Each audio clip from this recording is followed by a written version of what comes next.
You've got any input, you're welcome to. I'm probably not going to have much. But you were in London as well when all punk rock was going on, 70s. A few gigs. Can you remember it? 69. You went to see Sham 69? Yeah, it was really Wow. That was in Newport, in South Wales. That's where I saw them in the That was house. fantastic. Really, really good. No skinheads there then? No, it's mostly art students. I wonder what they're doing with skinheads then.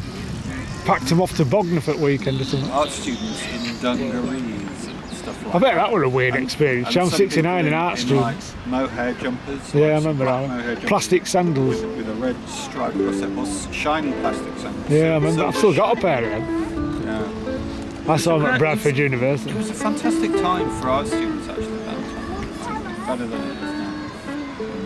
Well, that's what I mean when I spoke to you about punk.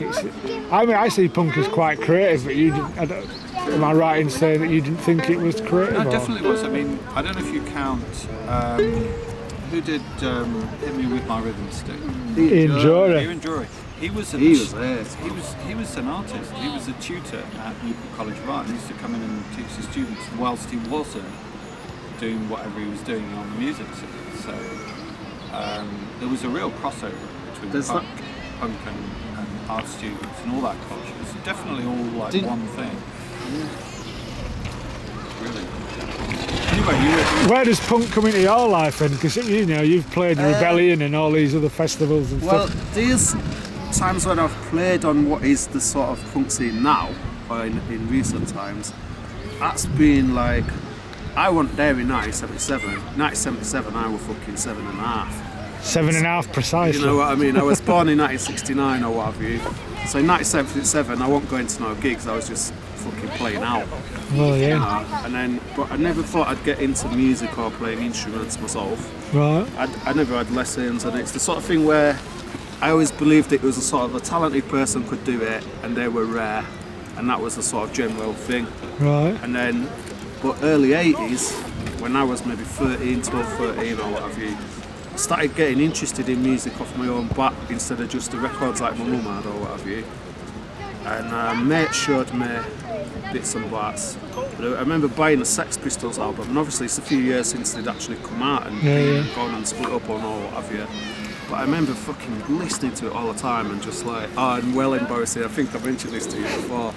I bought it with a voucher thing that my great auntie given us. Right. My stepdad's mother's sister, daft as it is, there's this auntie on my stepdad's side, giving me a record voucher. Remember you used to go to HMV in Foster Square? Yeah. So I've gone in there, bought a Sex Pistols album with it, I'm chuffed to bits.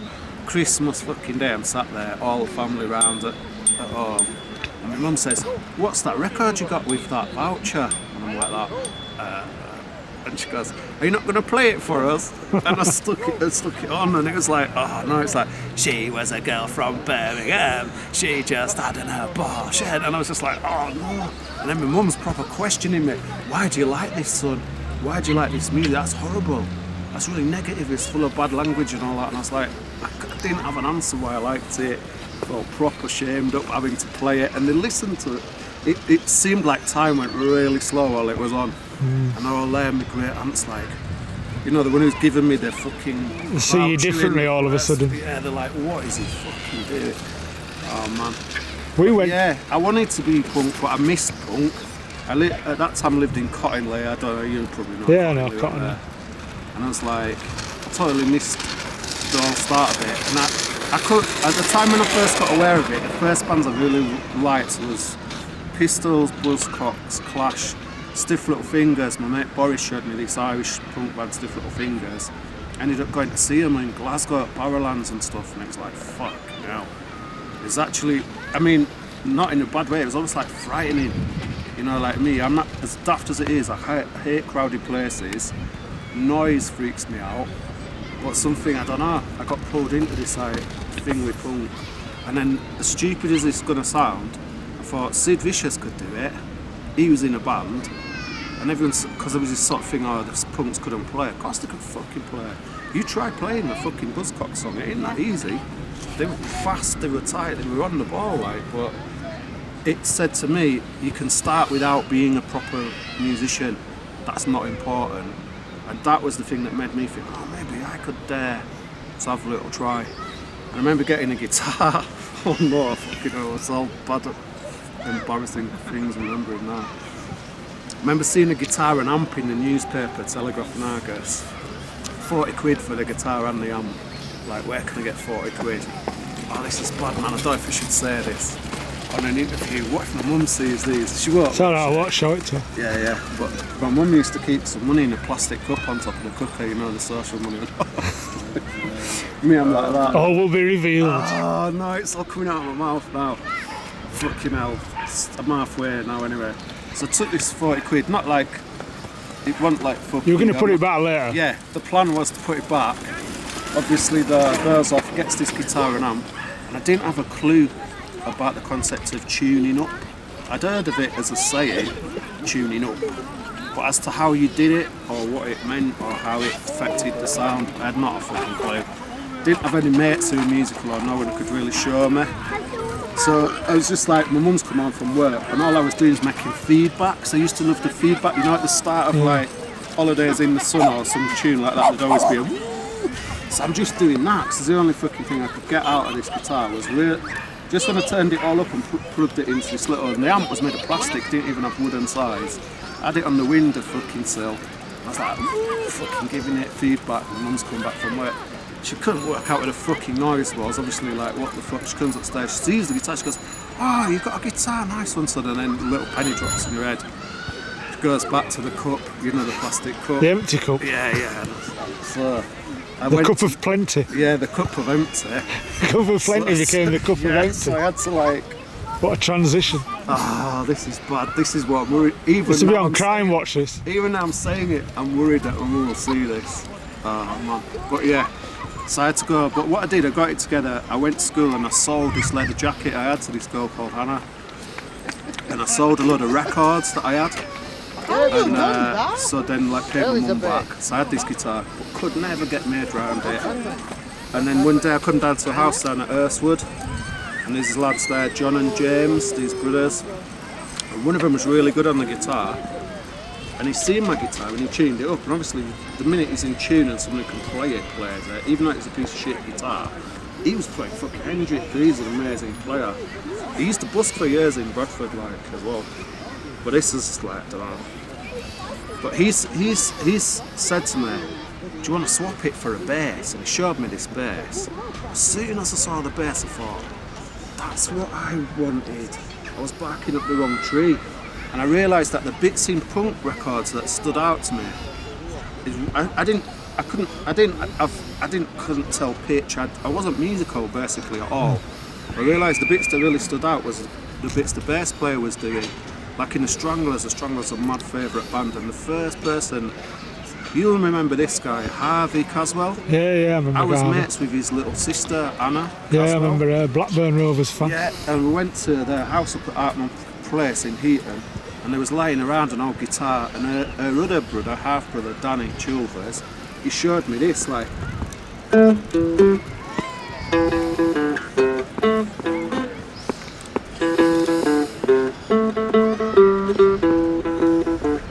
I was there annoying fuck out of Eddie. Eddie, like, you know, who was my lecturer. Yeah, no, and Eddie's like. And his mum. Yeah. And his wife. Yeah, Maggie. I love Maggie. So I'm there annoying fuck out of everyone with that. And then I had this bass that I got off, I can't remember which brother it was, John or James Martin. So I had this bass, it had 3 strings in it, but I realised that you only had to play one at a time, and you could not even have your finger on it, it's still right, could be the right one. Yeah. And then I was walking down to school with it, I was at Knobwood School, and this lad called Martin saw me carrying the bass. He said, oh, you can play bass. So just basically lied a bit and said, well, yeah, you know, I'm a bass player. And he goes, right. It was in the case, he hadn't obviously seen it, only had 3 strings and all that. So he says, oh, do you want to jam and have a rehearsal with the band? We need a bass player. So it was what I really wanted to do, but I didn't actually know how to play. Right. So like a dickhead, I thought, what do we do? Drank a bottle of red wine, had some fucking shitty whiz that somebody gave me, turned up fucking wired as fuck, but I can't lie, I couldn't play it either, so not being able to lie or play, I had to just come out with it, and I had to go, look, I says Martin to the guitar player, says, Martin, look, I know you see me carrying the bass, and I said I wanted to be in the band, but I says, honestly, I've only just started and I can't really play it. I says, if you show me what to do, I says, I'll learn as fast as I can. And I thought, but I also thought at that point they'd just go, oh, no, you're all right, mate. We'll just get somebody who can do it. But the thing was, I think at that time, not as many people actually had instruments. You know what I mean? I think you could get in a band because you had a bass, rather than you could play it because you owned it. Yeah. So like, this guy Martin, bless his cotton socks, been back in touch with him recently. He lives in Scotland now. He's such a nice guy. He sat there with me and basically fucking spelled it out. And he was really good for his age. He was really good even then. Really good guitar player. He had that thing proper musicians have where you could hear it and then copy it.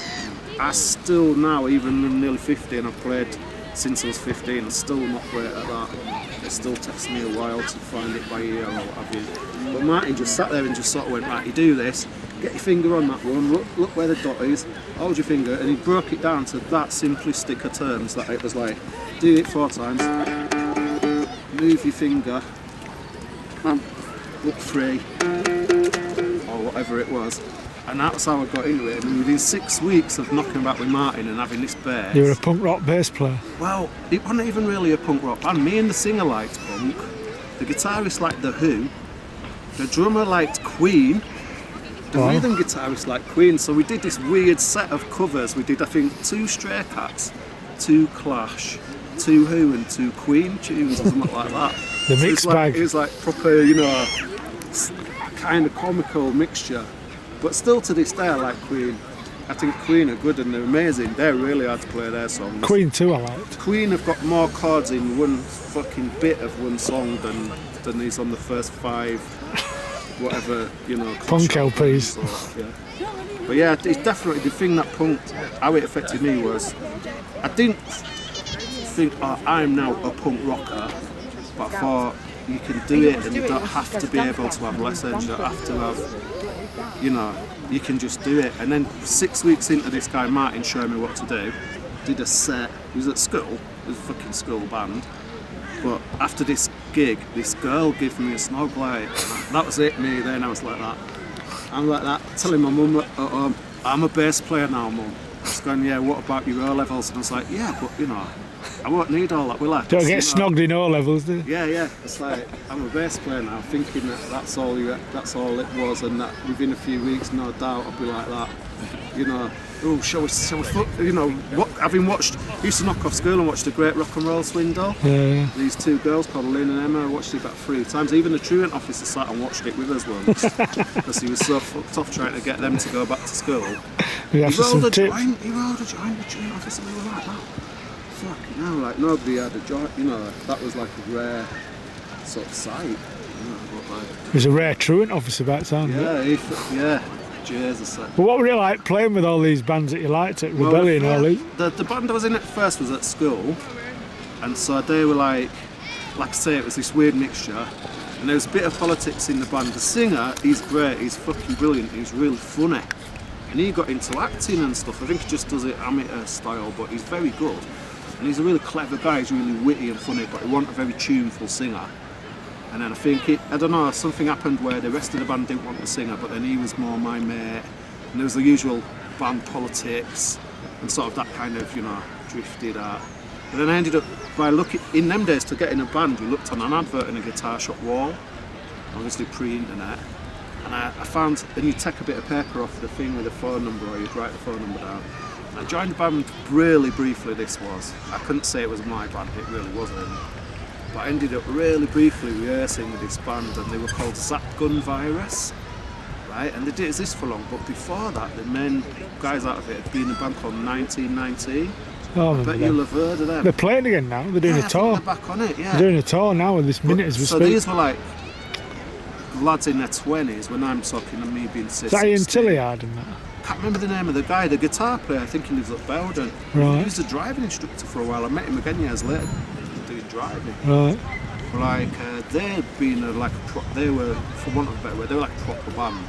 They had a proper rehearsal room. They were basically adult guys out in the world, whereas I was like a little boy, dreaming, you know. So I joined their band really briefly. And they had a record out. I didn't even play on it. but the record was out and it was on fucking John Peel and this and that. So I'm at school going, I'm in this band now and it's on the radio and everyone's going, but I hadn't played on the single, you know, to be fair. They were just looking for a bass player and they must have been a bit desperado to even give me a go, like.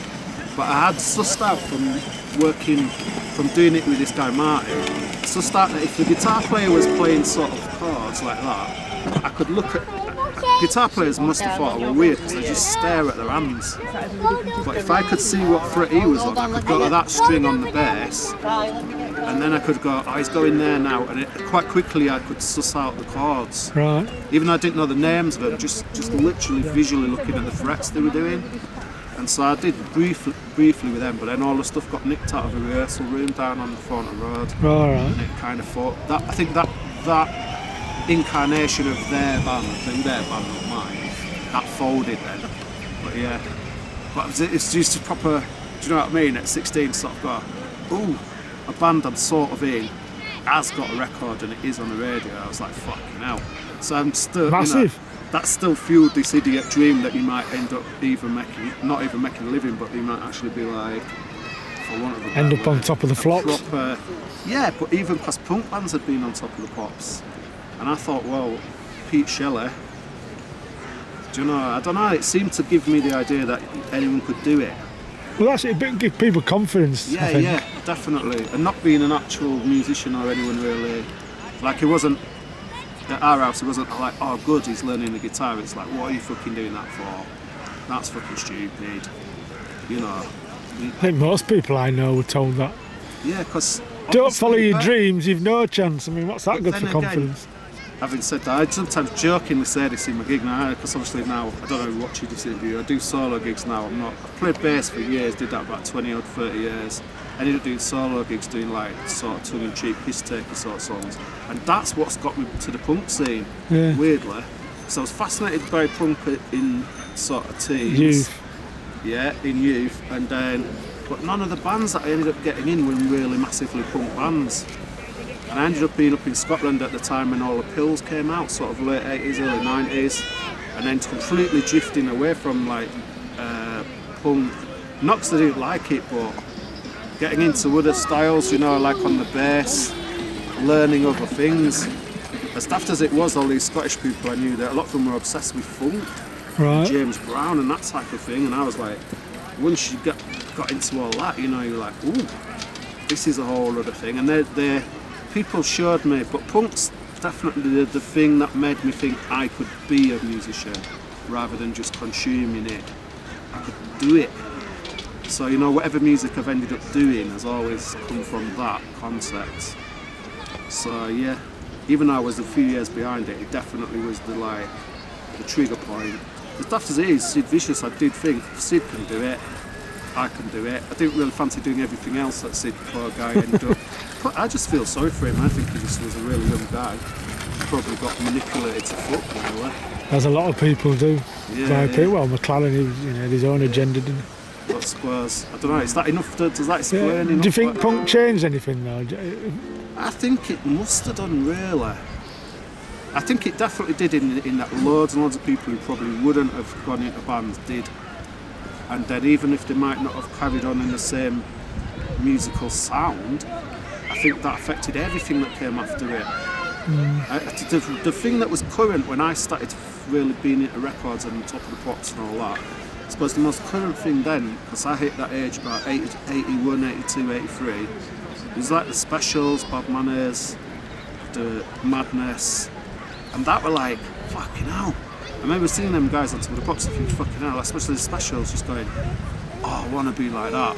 Do you know, them guys are fucking great. He just messaged G. Rudy and all that. Never knew it was covers. I just assumed they'd come up with all them. Right. You know? But I think that was another good thing with punk. As a side thing, the Clash album, the first Clash album, is still one of my favourite albums of all time. That, but I think Police and Thieves, not even knowing who Junior fucking Mervyn was, I wrote like that, and not having any real knowledge, living in fucking Cottingley, only going into town, getting a bit older, and going places like the Mayflower or somewhere like the Percy or something like that, and then sort of hearing reggae or the Palm Cove. But then punk bands always seem to have a link to it. or them early punk bands, and then I think that I ended up playing. I'm not a reggae musician, but I ended up playing in a band in Leeds for a while with a singer, a West Indian guy called Carl, and that. And it, you know, he's taught me again how to play the bass. Because I think in the punk style, you're sort of like, oh yeah, fast, play a lot of notes, and then he does like that, leave some fucking gaps. For half an hour. Yeah, he'd like just leave something, he'd do that. Minimal. He'd do that noise, if you did a note at the wrong place, do that noise like the kissing teeth noise, like that, fucking, it's like that, oh shit. As soon as you heard that noise, you're like, right, fucking take your hands off the bass, leave it, don't do another note. But a few people, I guess I got in bands with people a few times who were older than me, and so that taught me not just in musical things, that put me into worlds that I wouldn't have probably got into. I don't know, but I jokingly say it in my own set sometimes. I used to go say things like, well, we fucking, you know, when I was a kid, they say, no, you'll never get anywhere, son. You'll never make a fucking living out of music. You'll end up on drugs, locked up in some mental institution and all like that. Yeah, they were right about all them things. It's not a thing to consistently make a Mum's a living out. clairvoyant. Yeah, it was like that. All the things I got warned about for Happened. doing music, all totally happened, even more worse than I could have ever imagined. So that in itself is kind of funny, I think. But I don't know, it's weird. I tell you what, one thing, another thing in the more recent years, when I started doing this thing, Captain HOTKNIVES, which that's a shit nickname I got given by this guy because I used to smoke a lot of HOTKNIVES as smoking hash in that method. And this guy gave me that nickname. I wasn't going to use it for all, but when I started doing solo gigs, I needed a name. So my own name's pretty fucking boring. It's like, now, live on stage, Christopher. You know what I mean? Chris. It's got no fucking, you know, what are you going to put on a poster? And then when I started, Shazammed. when I started doing Captain HOTKNIVES as well, I was like, on benefit, blah blah blah. I didn't want to have an obvious thing that looked like I might earn some money because that's going to fuck me up. You know, even though you're not earning money, I still got grassed up to the door at one point for doing gigs like at the fucking 1 in 12 and all that. And It's free to get in, you don't get paid out. Yeah, I'm saying to the guy at the door office, I say, do you think I get picked up in a limo from the airport, mate? I'm singing songs like The Pigeons Told Me to Shoplift. To fuck, you know. But I tell you one thing, that's another thought, because I haven't thought about this until someone's really asking me, but it's good because it's making me think. I think without being accepted by the current, or what still continues of the punk world, without being accepted into that, I'd have no fucking gigs. Captain HOTKNIVES wouldn't have existed. They're like two pivotal bands who were both well younger than me. So there I was in my mid-30s. I'd done bass in so many different bands, but the trouble with bands is tend to fall apart here and there. Or like, it's usually the singer falls out with somebody or what have you. So it's getting frustrating. Being a bass player, you can't do that much on your own. It's like not an instrument you can massively just go with. The one bass band. Yeah, you could, but it'd be a bit weird, probably be a bit boring. Oh yeah, alright. And it's like, what's my train of thought? Oh yeah, I started Captain HOTKNIVES. It was like a weird thing, I didn't intend it to be massively a gig. I used to make stupid songs up for an old mate of mine and she got murdered by this fucking guy. And my head went fucking... I thought, what's my excuse that I never did? She told me years ago, you should do that as your gig, people will love it. And I said, nah, no one will ever listen to fucking 10-minute songs about drugs and the way that I make up as I go along. And she go, no, they will. And then after she's passed away, I thought, well, what's my excuse for not doing it? Because my big excuse was I was too scared. There's a bloke at cafe with an Hawaiian shirt and I'll just go with you. Oh, is that? Yeah. I should form a duo with him. Boxer, go ask him, yeah. I'll go and ask him. Yeah. I'll do that. Nice, good tip. Top tip. See? Can't even move without joining a band. Once you start, that's it, innit? Once you've got an instrument, you become targets for everybody. I lost my train of thought, but yeah, after my mate Rachel was gone, I thought, what's my excuse for not doing this? It's only because I'm frightened. So I started singing in pubs the songs that I used to sing for her when it was me and her, when we just used to be sat about after busking on that. And then, weirdly, a really young band in Keith called Random Hand, they're one of them, and a really young band in Bradford called Ecclesall, called The Touch. And I was at music college. I tried to go to music college to learn how to record stuff because I played instruments for years, but I'd never done the studio side.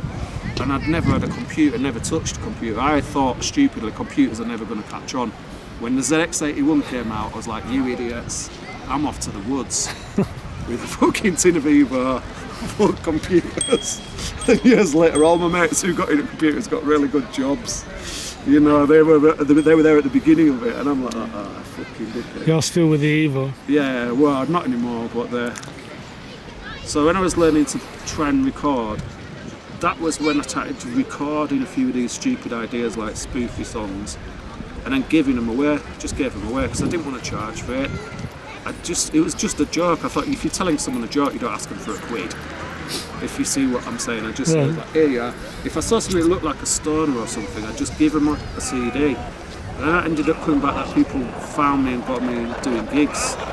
But 99% of the gigs I've probably done have been supporting punk bands. So I've got to know all these bands, and without them, I'd have had no gigs. So to say that I missed the start of punk has fucking been a massive bit of my life since I started doing solo gigs. Because Random Man, bless him, their old manager guy, he was a guy, he was really young as well. I mean, you're talking, these lads were really fucking young. And I'm there, this weird guy in his 30s, who's really had a bit of a shonky time. You know, like you hear about Sid Barrett and all these acid casualties that end up living with their mums after being famous. Yeah. I didn't know all that before being famous, and I'm still not famous, like, you know. My mum takes piss at me for it. She said, mum's watching the Black Sabbath documentary. And my mum, she goes, see that, son? Mental breakdowns, drugs, Satanism, blah, blah, blah. She goes, you've had all them, son, except the money. I'm like that. Do you know what I mean? You can't. You're doing something wrong, son. Like, where's all the cash? Where's all? I'm just like, yeah. Shoot, mum. Stop reminding me. From the days when I was there at home going like...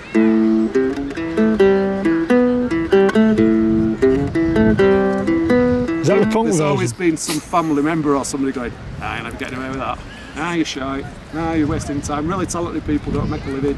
You'll end up in poverty, mental illness, drug abuse, locked up in it. And I'm like, yeah, all right. So I'd been around all that score when I started doing Captain HOTKNIVES. My own life wasn't that fucking good at that point, really, I guess. Stuck on benefits. I was supposedly not allowed to work, so I got diagnosed to have manic depression, blah, blah, blah. I think Adam Ant has that. Yeah, yes. Poor guy, it's an horrible thing to have. But weirdly, doing stupid fucking songs has ended up, in a lot of ways, arguably, more people have known me from doing that than any of the bands I was ever in. Like, if You've been successful. In the success is a weird word, because it's certainly not about money and blah, but there's been good long runs where I've had 1 or 2 gigs a week, sometimes 3, for like maybe 15 years, and I've never asked, because I've got inverse self-confidence. I don't have self-confidence, I'm more the other way. If I even think a bad thought, my brain will undermine it. You know what I mean?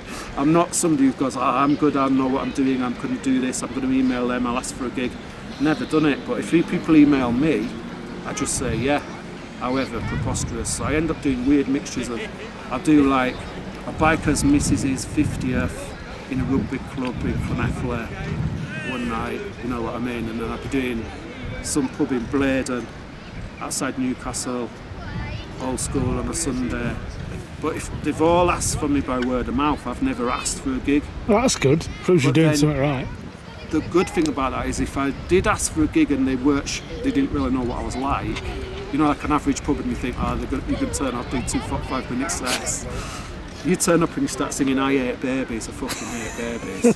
Or the Pigeons told me to shoplift, or Blue, or I Skanked Me Nana, or any of them ones. You might imagine if it's the wrong crowd, I've teeth in the basket. Well, yeah, this is it, and because it's all a bit past in the club. And what I haven't really realised, I'm starting to realise more now, is that certain amount of things that come out of my mouth, I don't know what I'm going to fucking say, especially in a gig. And I don't know what I've said afterwards. If you ask me afterwards what we're on about, I'm like, I don't know, what did I say? People relate it back to me, or they've recorded it, and I'm like, fuck. But I'm starting to realise that it's a bit involuntary. Like, through all these weird things as well, through the route of punk bands putting me on as a support. I suppose back in the olden days, which I missed, there was somebody like John Cooper Clarke who they'd stick on just to banter, you know, while the bands were getting set up. So that was kind of like my little slot. Get a room warmed up while the bands are setting up. Put them in a good mood. Doing changeovers, yeah. Get them all a bit giddy and leery, but then I would never want to go on after a band because you can't really massively dance to me or blah. But then people have ended up dancing to me and stuff, and I've ended up getting gigs where I'm the one who's on last. And I'm very thankful for it. It's I can't really say, but I would say definitely without punk as a thing, none of those fucking gigs would exist. Because most of them have been in that scene that was made and put there by the punks and DIY scenes. Right. And I love how each generation has got a different take on it. Like, I think it's changed a lot of, like, now people who saying they might be on about DIY punk scenes, they might be like fucking, I've met American people who just came over and did gigs literally not in venues, just house parties. And I've done a load of them type of gigs where everyone just does pure acoustic, there's not even a PA. Do you know? And I think without punk, those sort of things wouldn't be. It's sort of like do it yourself, isn't it? I suppose. That Just get up and if you've got a dream, do it. Sort of thing is definitely. I think that's how punk will be remembered then, for that attitude. That's the longevity of it, the evolution. Even part the fact of it being remembered, the thing is, I would say, it's continuously still been going. It's never stopped. I think there's an element where you get gigs like Rebellion, obviously they're focusing on the older bands is the real root of it, but then you see all these other little bands that have been influenced by it and what have you. I mean, they were like, when I first came aware of any much punk other than the main, you know, what you might call the 70s British punk or Irish punk or American punk. Early 80s, when I was getting aware of records, I had two mates. One that was really into stuff like Subhumans, Conflict, Crass, you know, like Anarcho punk. Yeah, that's the right word for it. And then another mate was really into Oi. That's your lot. Oi. And then borderline races. Sort of. I was like, as time went on, I got bored of the Oi ones. Always still was into the 70s ones. I still listen to them now. I still listen to all them sort of stuff still as my favourite kind of music, but equally though, I was equally into stuff like Black Sabbath. I didn't see a separation. If it had loud guitars, basically, was normally my thing that got me into all.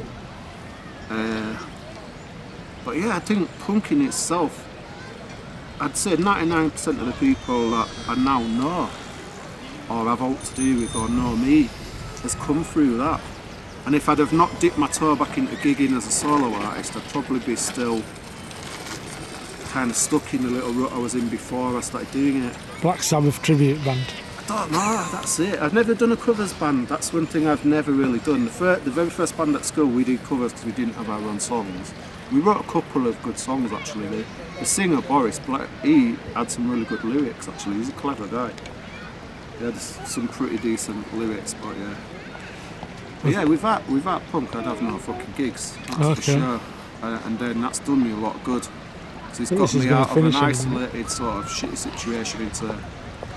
Being accepted is a big deal to me, because I've been in the opposite way around of being outside of things, or being in Linfield Mount, or blah blah blah, or being in between nowhere, and no one having what to do here, and losing all your fucking mates. And then, in the world of punk, just going out there and singing a few daft songs. And that's one thing I love about it as well, and I've met the bands that I used to as a kid, like the Subhumans. Last Friday I spotted Culture Shock, which is Dick Lucas from Subhumans, and then people are like going, yeah, you can use my amp. And see a little 15-year-old me, he's like, see, I felt like ringing my mum, see mum, see. And she'd be like, but no, I've arrived. Yeah, she'd be just like that, yeah, but son, you're playing the 1 in 12 club, son. You know, but nah, she wouldn't. That's cruel to my mum. It ain't really fair. It's more like my teenage version of my mum. Yeah, it's not fair to say my mum's like that, but you know, they were definitely not impressed by the concept of me getting a guitar. Put it that way. Yeah, right. Is that enough for that? Yeah, that's enough because my arm's dropping off. No, sorry, it's gone on forever once it's. Thank you, Mr. Chris, Captain HOTKNIVES. Thank you, Johna. Sorry for going on. Don't show my mum the bit about nicking that money. That was really good.